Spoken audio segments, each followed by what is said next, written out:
with the discounting issue, because that is something that the government also is concerned about. 100%, and let's go through them one by one. Would love to do it, and we're data-driven guys, right? So we'll make it happen. But the first one is on predatory pricing.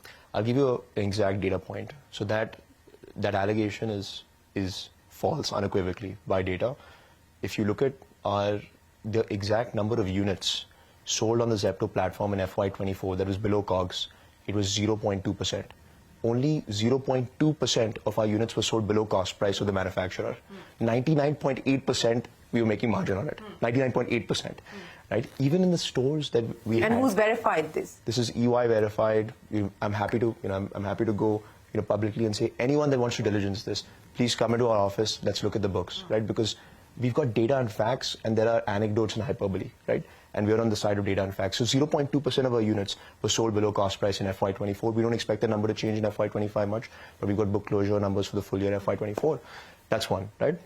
Even if you look at the stores that we were profitable in, which we turned hundreds of stores profitable, and it's a well-regarded fact, even the market, the investors that came in here, investors like Ramdev ji from Motilal Oswal, or all the Ranjan Pai from Manilal Group, that diligence was done in our stores. Even in the markets that we were profitable in, we were meaningfully lower than MRP. So are we predatory pricing? The answer is no. If you look at it, we've created structural deflationary value. We've cut out all the inefficient middlemen that exist in the value chain for grocery, the distributor, the wholesaler. We go straight to the manufacturer. We're procuring, millions of products at scale, getting it at a better price. That goes into the platform at a better price for the consumer than MRP, cutting out all the inefficient middlemen that have been sucking out value, and the consumer has had to pay at MRP. So we've structurally reduced the price. We've been able to turn our stores profitable, and that means we're not predatory pricing. We're actually deflationary, right, for tens of millions of consumers. So that's a headline. With zero predatory pricing, quick commerce is deflationary. We can prove it in the profitability that we have in our store P&Ls. We can prove it with the number of units that were sold below margin, right? We've got all the data. Obviously today, we're expanding on a base of, billions of dollars of scale.